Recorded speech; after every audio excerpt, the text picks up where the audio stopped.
Hi everybody, welcome to my channel. My name is Rachel.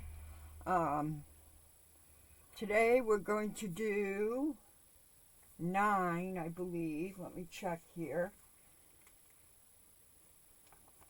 Little Women, I think it's 9.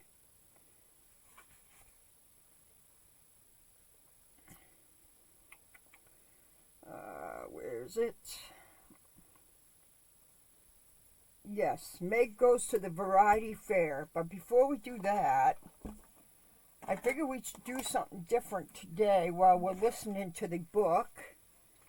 I gotta put this up somewhere so we can hear it. I've got my candy, and of course my coffee. Okay, I set up my here's my glasses. I set up my stand, diamond painting stand. I got all the diamonds, drills into a bucket, and I bought these bags and I put everything in a bag of all my projects. I put them in a bag, and I've got I got them all listed of what's in the bag. This one I haven't done yet. Oh, we don't need this right away, so we'll put that aside. We'll just do one of these.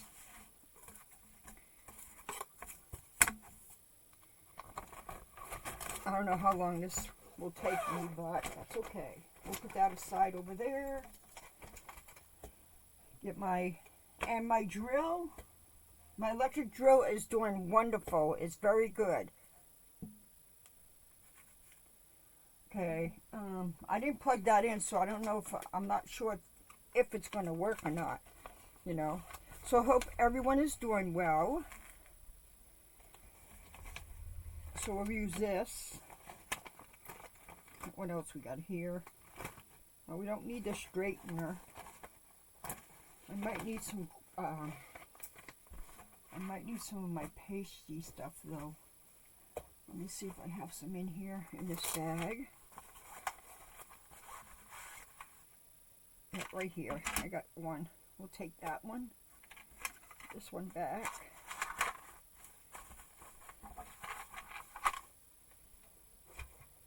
Alright. Oh, you know, I wanted to say, they have these Ziplocs now. You can get them in the store. I got them for $2. I think 4. I got 8 of them.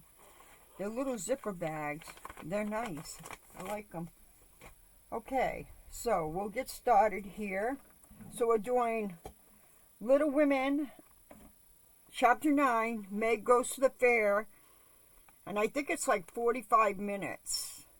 We'll check here and see. And I got it on high.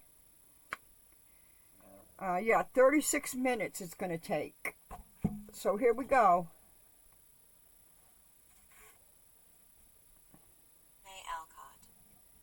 Chapter 9. Meg Goes to Vanity Fair. I do think it was the most fortunate thing in the world those children should have the measles just now, said Meg, one April day as she stood packing the go-abroady trunk in her room, surrounded by her sisters. And so nice of Annie Moffat not to forget her promise. A whole fortnight of fun will be regularly splendid, replied Jo, looking like a windmill as she folded skirts with her long arms. And such lovely weather. I'm so glad of that, added Beth, tidily sorting neck and hair ribbons in her best box, lent for the great occasion.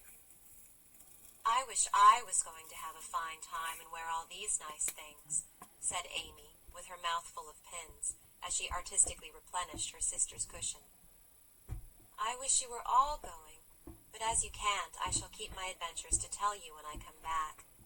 I'm sure it's the least I can do when you've been so kind, lending me things and helping me get ready, said Meg, glancing round the room at the very simple outfit, which seemed nearly perfect in their eyes. What did Mother give you out of the treasure box? Asked Amy, who had not been present at the opening of a certain cedar chest in which Mrs. March kept a few relics of past splendor as gifts for her girls when the proper time came. A pair of silk stockings, that pretty carved fan, and a lovely blue sash. I wanted the violet silk, but there isn't time to make it over. So I must be contented with my old tarlatan. It will look nice over my new muslin skirt, and the sash will set it off beautifully. I wish I hadn't smashed my coral bracelet, for you might have had it, said Joe, who loved to give and lend, but whose possessions were usually too dilapidated to be of much use. There is a lovely old-fashioned pearl set in the treasure chest, but Mother said real flowers were the prettiest ornament for a young girl, and Laurie promised to send me all I want, replied Meg. Now let me see. There's my new gray walking suit. Just curl up the feather in my hat, Beth. Then my poplin for Sunday and the small party. It looks heavy for spring, doesn't it? Violet silk would be so nice. Oh, dear. Never mind, you've got the tarlatan for the big party, and you always look like an angel in white, said Amy, brooding over the little store of finery in which her soul delighted. It isn't low-necked, and it doesn't sweep enough, but it will have to do. My blue house dress looks so well, turned and freshly trimmed, that I feel as if I've got a new one. My silk sack isn't a bit the fashion, and my bonnet doesn't look like Sally's. I didn't like to say anything, but I was sadly disappointed in my umbrella. I told Mother black with a white handle, but she forgot and bought a green one with a yellowish handle. It's strong and neat, so I ought not to complain, but I know I shall feel ashamed of it beside Annie's silk one with a gold top, sighed Meg, surveying the little umbrella with great disfavor. Change it, advised Joe. I won't be so silly, or hurt Marmy's feelings when she took so much pains to get my things. It's a nonsensical notion of mine, and I'm not going to give up to it. My silk stockings and 2 pairs of new gloves are my comfort. You are a dear to lend me yours, Joe. I feel so rich and sort of elegant with 2 new pairs and the old ones cleaned up for common. And Meg took a refreshing peep at her glove box. Annie Moffat has blue and pink bows on her nightcaps. Would you put some on mine? She asked, as Beth brought up a pile of snowy muslins, fresh from Hannah's hands. No, I wouldn't, for the smart caps won't match the plain gowns without any trimming on them. Poor folks shouldn't rig, said Joe decidedly. I wonder if I shall ever be happy enough to have real lace on my clothes and bows on my caps, said Meg impatiently. You said the other day that you'd be perfectly happy if only you could go to Annie Moffat's, excuse me, observed Beth in her quiet way. So I did. Well, I am happy, and I won't fret. But it does seem as if the more one gets, the more one wants, doesn't it?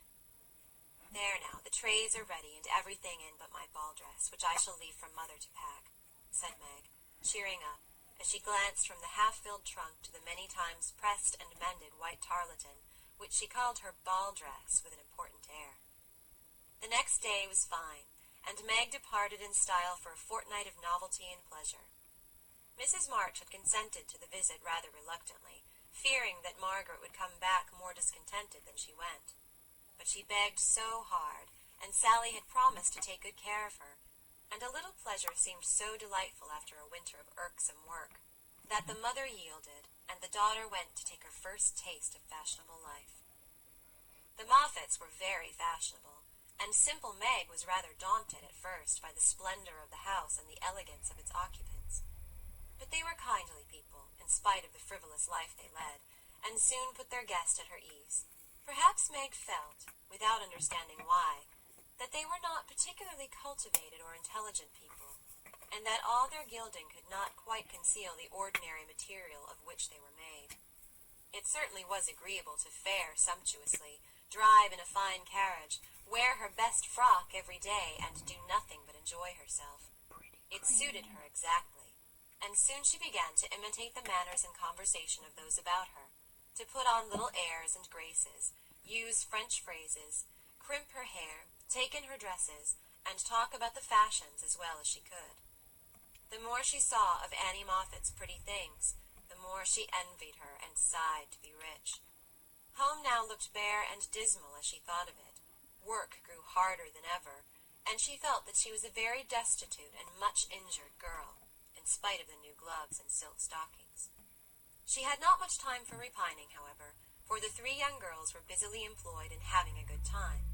They shopped, walked, rode, and called all day, went to theaters and operas or frolicked at home in the evening, for Annie had many friends and knew how to entertain them. Her older sisters were very fine young ladies, and one was engaged, which was extremely interesting and romantic, Meg thought. Mr. Moffat was a fat, jolly old gentleman who knew her father, and Mrs. Moffat a fat, jolly old lady who took as great a fancy to Meg as her daughter had done. Everyone petted her, and Daisy, as they called her, was in a fair way to have her head turned. When the evening for the small party came, she found that the poplin wouldn't do at all, for the other girls were putting on thin dresses and making themselves very fine indeed. So out came the tarleton, looking older, limper, and shabbier than ever beside Sally's crisp new one. Meg saw the girls glance at it, and then at one another, and her cheeks began to burn, for with all her gentleness she was very proud. No one said a word about it, but Sally offered to dress her hair, and Annie to tie her sash, and Belle, the engaged sister, praised her white arms. But in their kindness Meg saw only pity for her poverty, and her heart felt very heavy as she stood by herself, while the others laughed, chattered, and flew about like gauzy butterflies.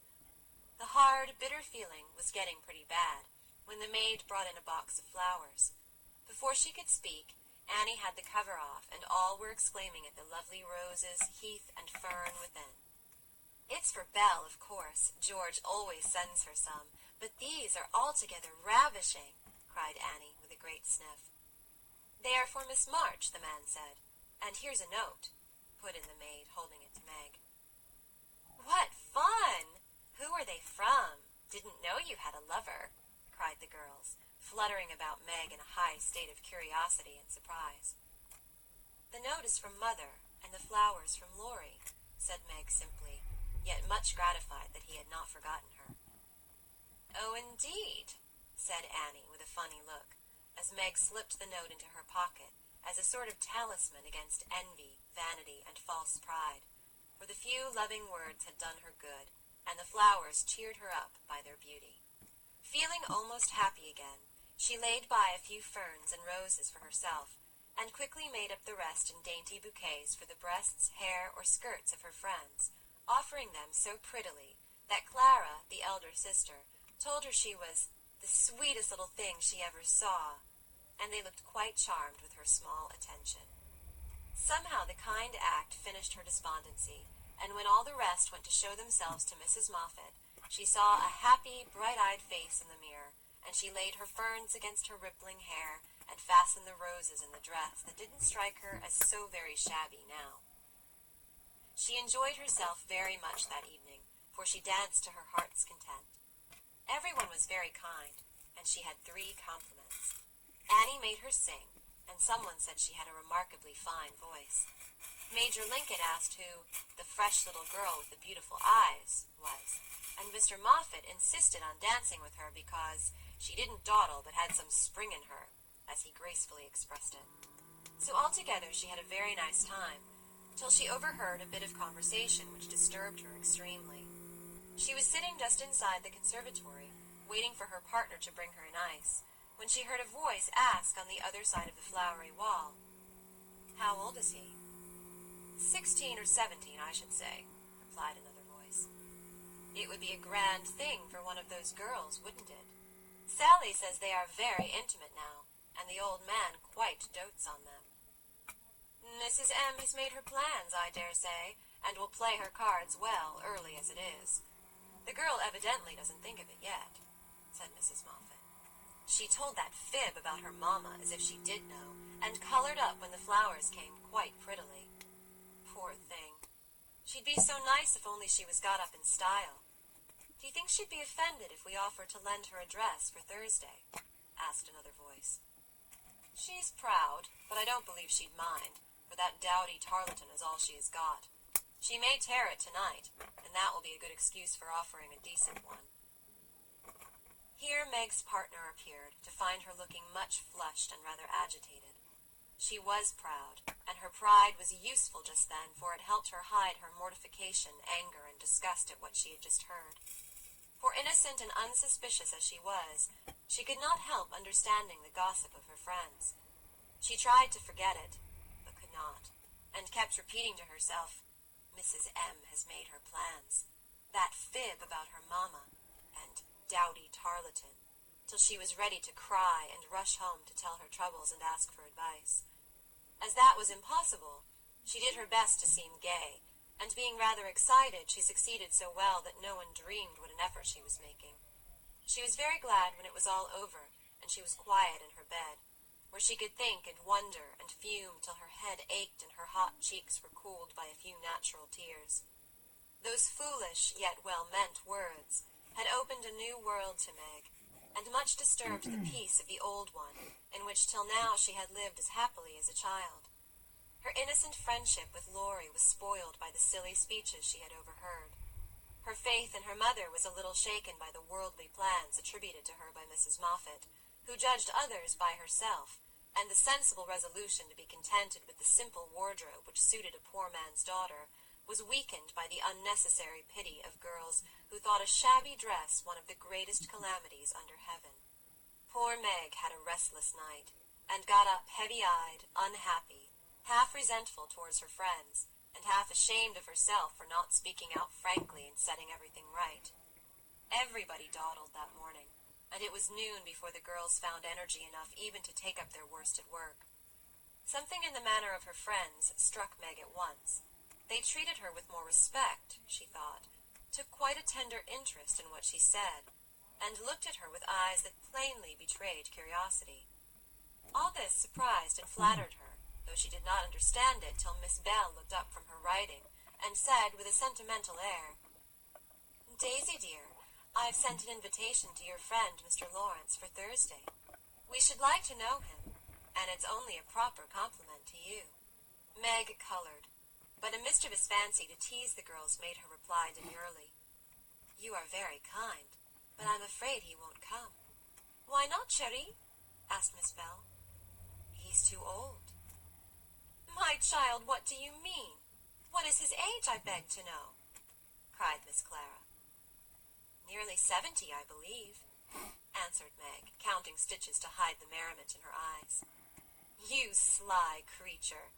Of course we meant the young man, exclaimed Miss Bell, laughing. There isn't any. Laurie is only a little boy. And Meg laughed also at the queer look which the sisters exchanged as she thus described her supposed lover. About your age, Nan said. Near my sister Jo's. I am 17 in August, returned Meg, tossing her head. It's very nice of him to send you flowers, isn't it? Said Annie, looking wise about nothing. Yes, he often does, to all of us, for their house is full, and we are so fond of them. My mother and old Mr. Lawrence are friends, you know, so it is quite natural that we children should play together. And Meg hoped they would say no more. It's evident Daisy isn't out yet, said Miss Clara to Belle with a nod. Quite a pastoral state of innocence all round, returned Miss Bell with a shrug. I'm going out to get some little matters for my girls. Can I do anything for you, young ladies? Asked Mrs. Moffat, lumbering in like an elephant in silk and lace. No, thank you, ma'am, replied Sally. I've got my new pink silk for Thursday and don't want a thing. Nor I, began Meg, but stopped because it occurred to her that she did want several things and could not have them. What shall you wear? Asked Sally. My old white one again, if I can mend it fit to be seen. It got sadly torn last night, said Meg, trying to speak quite easily, but feeling very uncomfortable. Why don't you send home for another? Said Sally, who was not an observing young lady. I haven't got any other. It cost Meg an effort to say that, but Sally did not see it and exclaimed in amiable surprise, Only that! How funny! She did not finish her speech, for Belle shook her head at her and broke in, saying kindly, Not at all. Where is the use of having a lot of dresses when she isn't out yet? There's no need of sending home, Daisy, even if you had a dozen, for I've got a sweet blue silk laid away which I've outgrown, and you shall wear it to please me, won't you, dear? You are very kind, but I don't mind my old dress if you don't. It does well enough for a little girl like me, said Meg. Now do let me please myself by dressing you up in style. I admire to do it, and you'd be a regular little beauty with a touch here and there. I shan't let anyone see you till you are done, and then we'll burst upon them like Cinderella and her godmother going to the ball," said Belle in her persuasive tone.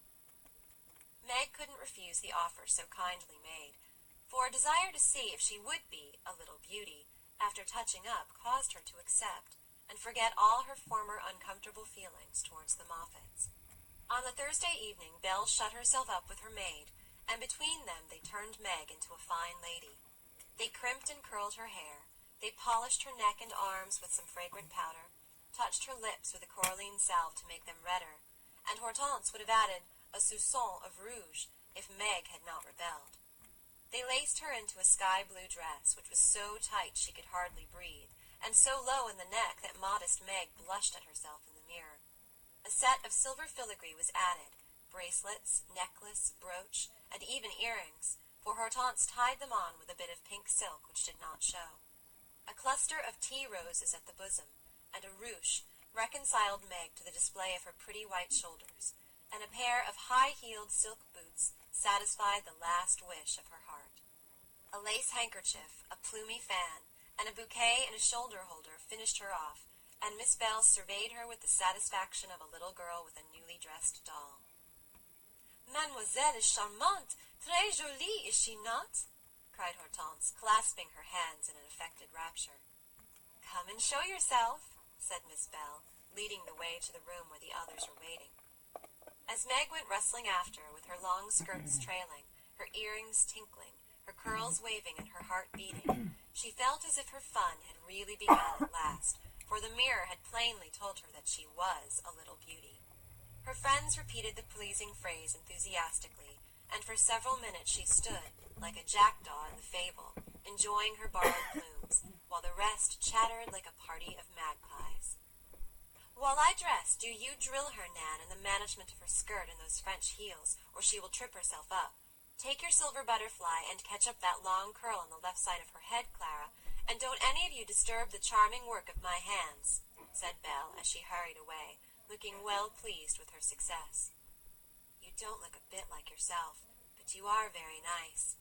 I'm nowhere beside you, for Belle has heaps of taste, and you're quite French, I assure you.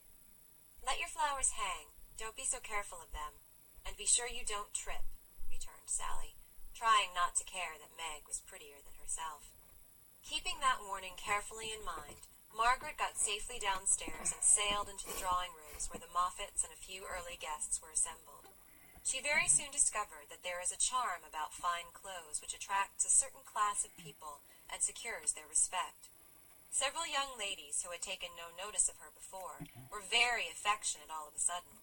Several young gentlemen who had only stared at her at the other party now not only stared but asked to be introduced, and said all manner of foolish but agreeable things to her, and several old ladies who sat on the sofas and criticized the rest of the party inquired who she was with an air of interest.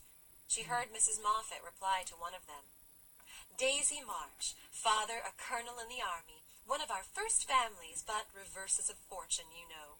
Intimate friends of the Lawrences. Sweet creature, I assure you. My Ned is quite wild about her." "Dear me," said the old lady, putting up her glass for another observation of Meg, who tried to look as if she had not heard and been rather shocked at Mrs. Moffat's fibs. The queer feeling did not pass away, but she imagined herself acting the new part of fine lady, and so got on pretty well. Though the tight dress gave her a side-ache, the train kept getting under her feet, and she was in constant fear lest her earrings should fly off and get lost or broken. She was flirting her fan and laughing at the feeble jokes of a young gentleman who tried to be witty, when she suddenly stopped laughing and looked confused, for just opposite she saw Laurie. He was staring at her with undisguised surprise, and disapproval also, she thought, for though he bowed and smiled, yet something in his honest eyes made her blush and wish she had her old dress on. To complete her confusion, she saw Belle nudge Annie, and both glanced from her to Laurie, who, she was happy to see, looked unusually boyish and shy. "Silly creatures, to put such thoughts into my head. I won't care for it, or let it change me a bit," thought Meg, and rustled across the room to shake hands with her friend. "I'm glad you came. I was afraid you wouldn't," she said with her most grown-up air. Joe wanted me to come and tell her how you looked, so I did, answered Laurie, without turning his eyes upon her, though he half smiled at her maternal tone. What shall you tell her? Asked Meg, full of curiosity to know his opinion of her, yet feeling ill at ease with him for the first time. I shall say I didn't know you, for you look so grown up and unlike yourself I'm quite afraid of you, he said, fumbling at his glove button. How absurd of you!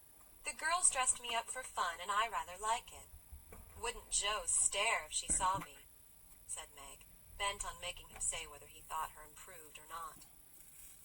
Yes, I think she would, returned Laurie gravely. Don't you like me so? Asked Meg. No, I don't, was the blunt reply. Why not? In an anxious tone. He glanced at her frizzled head, bare shoulders, and fantastically trimmed dress with an expression that abashed her more than his answer, which had not a particle of his usual politeness in it. I don't like fuss and feathers. This was altogether too much from a lad younger than herself, and Meg walked away, saying petulantly, You are the rudest boy I ever saw.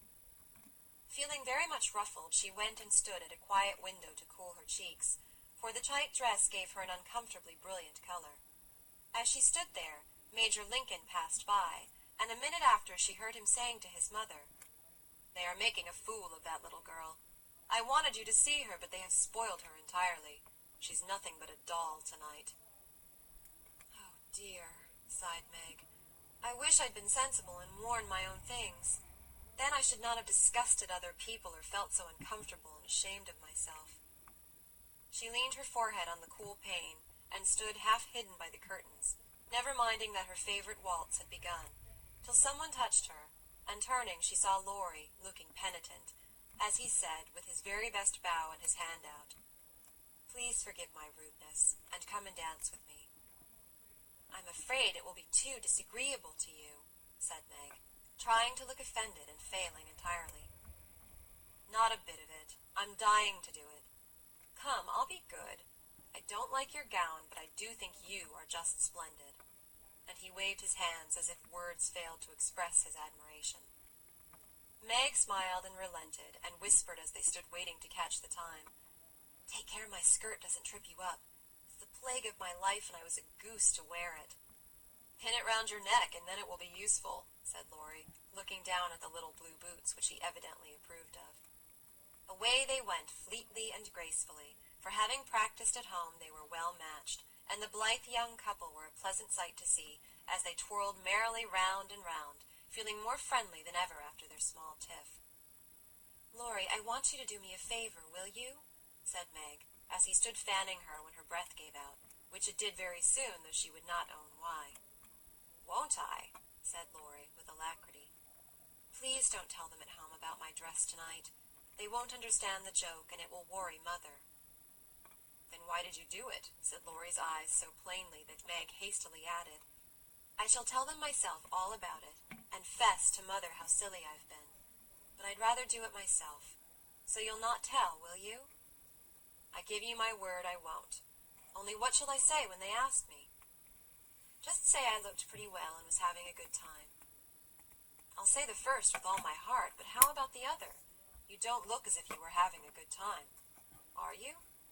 And Laurie looked at her with an expression which made her answer in a whisper. No, not just now. Don't think I'm horrid. I only wanted a little fun. But this sort doesn't pay, I find, and I'm getting tired of it. Here comes Ned Moffat. What does he want? Said Laurie, knitting his black brows as if he did not regard his young host in the light of a pleasant addition to the party. He put his name down for 3 dances, and I suppose he's coming for them. What a bore, said Meg, assuming a languid air which amused Laurie immensely. He did not speak to her again till supper time, when he saw her drinking champagne with Ned and his friend Fisher, who were behaving like a pair of fools, as Laurie said to himself, for he felt a brotherly sort of right to watch over the marches and fight their battles whenever a defender was needed. You'll have a splitting headache tomorrow if you drink much of that. I wouldn't, Meg. Your mother doesn't like it, you know, he whispered, leaning over her chair, as Ned turned to refill her glass and Fisher stooped to pick up her fan. I'm not Meg tonight. I'm a doll who does all sorts of crazy things. Tomorrow I shall put away my fuss and feathers and be desperately good again, she answered with an affected little laugh. Wish tomorrow was here, then, muttered Laurie, walking off, ill-pleased at the change he saw in her. Meg danced and flirted, chattered and giggled as the other girls did. After supper she undertook the German and blundered through it, nearly upsetting her partner with her long skirt, and romping in a way that scandalized Laurie, who looked on and meditated a lecture. But he got no chance to deliver it, for Meg kept away from him till he came to say good night. Remember, she said, trying to smile, for the splitting headache had already begun.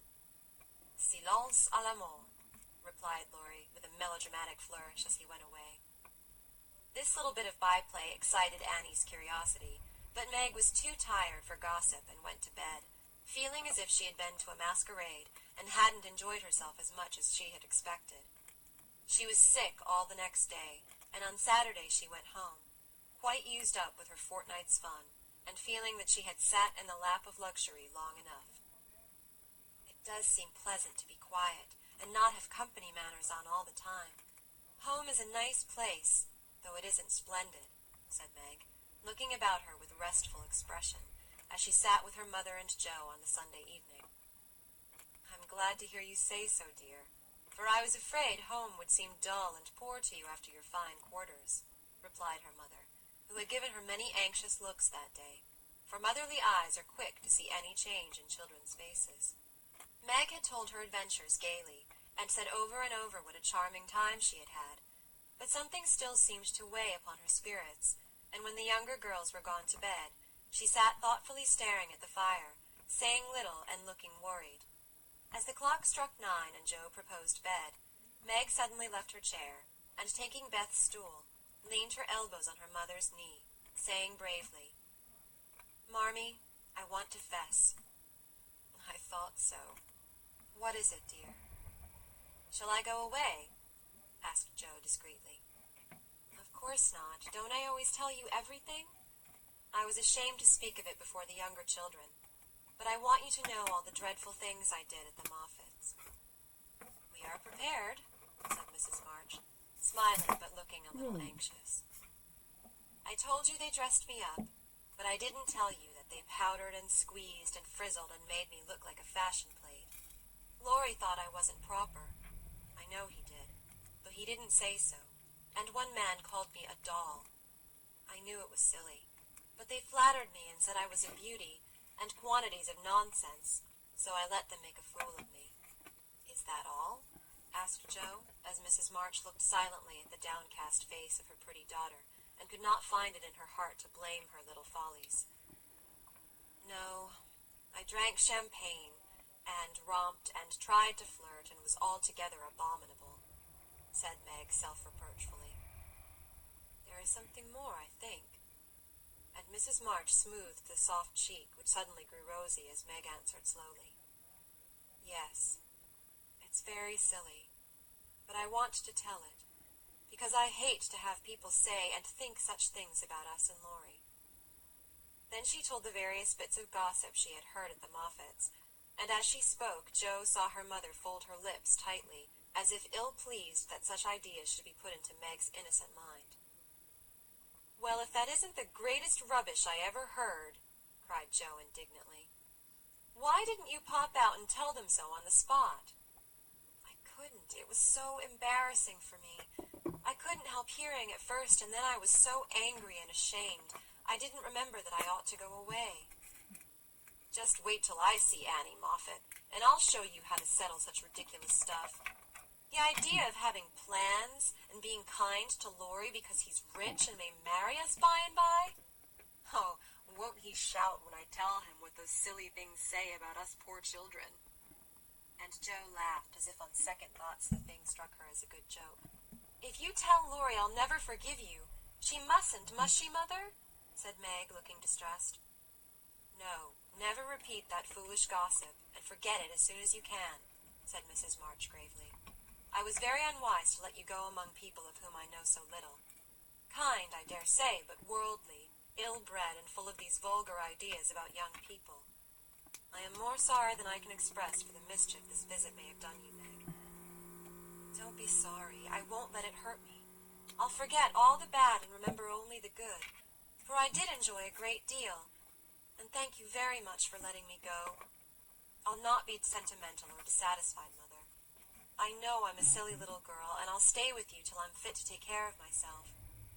But it is nice to be praised and admired, and I can't help saying I like it, said Meg, looking half ashamed of the confession. That is perfectly natural and quite harmless, if the liking does not become a passion and lead one to do foolish or unmaidenly things. Learn to know and value the praise which is worth having, and to excite the admiration of excellent people by being modest as well as pretty, Meg. Margaret sat thinking a moment, while Jo stood with her hands behind her, looking both interested and a little perplexed, for it was a new thing to see Meg blushing and talking about admiration, lovers, and things of that sort. And Jo felt as if during the fortnight her sister had grown up amazingly, and was drifting away from her into a world where she could not follow. Mother, do you have plans, as Mrs. Moffat said? Asked Meg bashfully. Yes, my dear, I have a great many. All mothers do, but mine differ somewhat from Mrs. Moffat's, I suspect. I will tell you some of them, for the time has come when a word may set this romantic little head and heart of yours right on a very serious subject. You are young, Meg, but not too young to understand me, and mother's lips are the fittest to speak of such things to girls like you. Jo, your turn will come in time, perhaps, so listen to my plans and help me carry them out, if they are good. Jo went and sat on one arm of the chair, looking as if she thought they were about to join in some very solemn affair. Holding a hand of each and watching the two young faces wistfully, Mrs. March said in her serious yet cheery way, I want my daughters to be beautiful, accomplished, and good, to be admired, loved, and respected, to have a happy youth, to be well and wisely married, and to lead useful, pleasant lives, with as little care and sorrow to try them as God sees fit to send. To be loved and chosen by a good man is the best and sweetest thing which can happen to a woman, and I sincerely hope my girls may know this beautiful experience. It is natural to think of it, Meg, right to hope and wait for it, and wise to prepare for it, so that when the happy time comes, you may feel ready for the duties and worthy of the joy.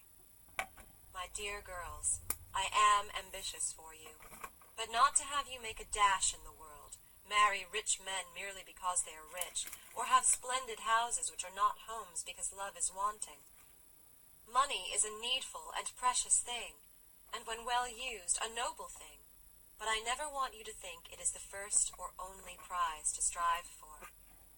I'd rather see you poor men's wives if you were happy, beloved, contented, than queens on thrones, without self-respect and peace. Poor girls don't stand any chance, Belle says, unless they put themselves forward, sighed Meg. Then we'll be old maids, said Jo stoutly. Right, Jo.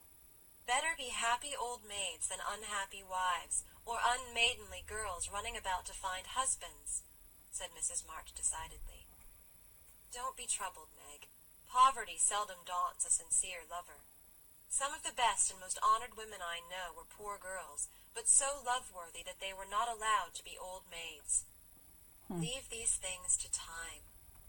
Make this home happy, so that you may be fit for homes of your own, if they are offered you, and contented here if they are not.